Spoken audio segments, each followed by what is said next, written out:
From the Orleans, we're here for the finals of the Mojave Doubles. Should be a great one in the scratch division, as it's Jacob and Cortez going at it once again, but with a lot of help from their respective teammates. Jacob teamed up with Curtis Lindeman. They're the defending champions in this event, while Cortez is teamed up with DJ Sloan, who owned the Mojave Conference back in his JBT days. Each team has started out with a strike in the first.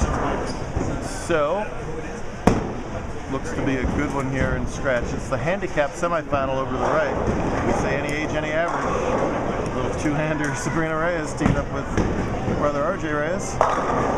They're taking on Mandy Arriola and Jake Hilton in the semifinals. We'll keep track of that one as the scratch match progresses. All kinds of titles here between the four scratch finalists. Jacob with 28 wins, Cortez right on his heels with 23.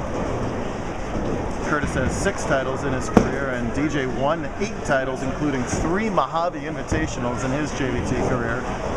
So all 4 of these guys know how to win.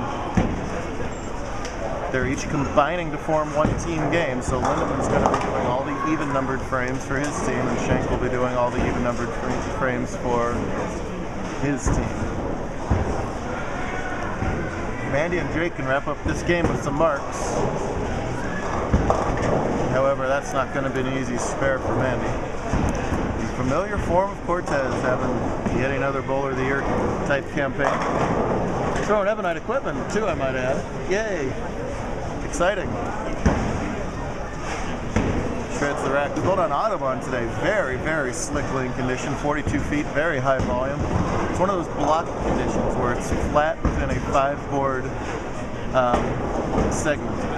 So when the pattern does go, and you break down a certain area, you can't just move a board because you might hit a different zone on the lane. You got those zones.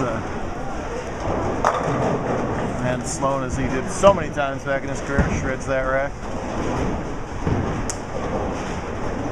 That's DJ taking something off the ball. Back in his junior days, he used to hit up on the ball a lot more than that, and that's still a tank going down that lane. An awful lot of revolutions between all 4 bowlers and different ways to create them. We know the ultra unique form of Jacob, that thumb is in the ball, but he curls it back as if he were thumbless. Look out, that's way left. Are you kidding me? What a bizarre strike, and that's what all that power could do for you.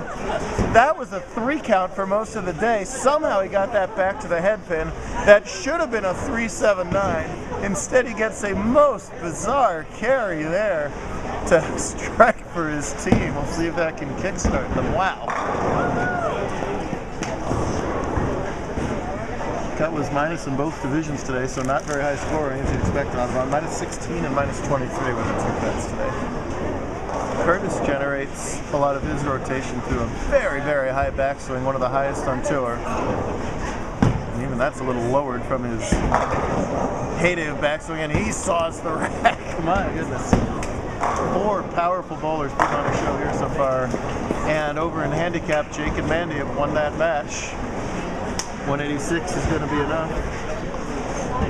That's their 3rd straight win, and they're going to take on Patalina and Wilson for the title over there.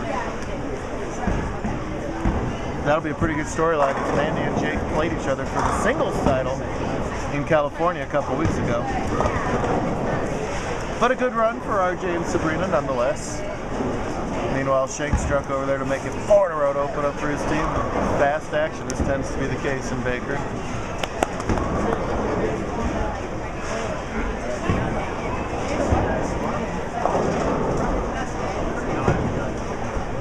Sloan up in the 5th.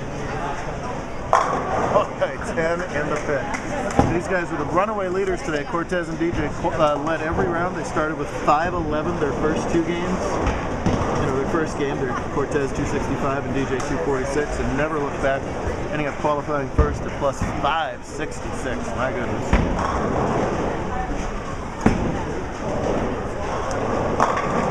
That's a much more traditional strike from Butturff there. 3 in a row. So far, Lindeman's 9 spare in the second, the only non-strike here in the scratch division title match. Devin and James, you guys are up. Sorry, James, you're going to have to pause your game. I'm sorry. Terribly sorry. You're going to have to make your own in the real world. Beagle, bobble, beagle, 2 balls on each lane. Get to roll the ball twice on each lane for practice. 7, 8, you can roll the ball twice on each lane. Top seeds were busy playing Angry Birds or something over there in the handicap division. So sorry to bother them, have a bowling tournament, but you know. Here goes Lindeman working on a 3-bagger for his team. He likes it. Yes, all that power, gets that lighted to go. Great stuff so far in scratch. Sure to stay tuned for part 2 of that, as well as our handicap division title.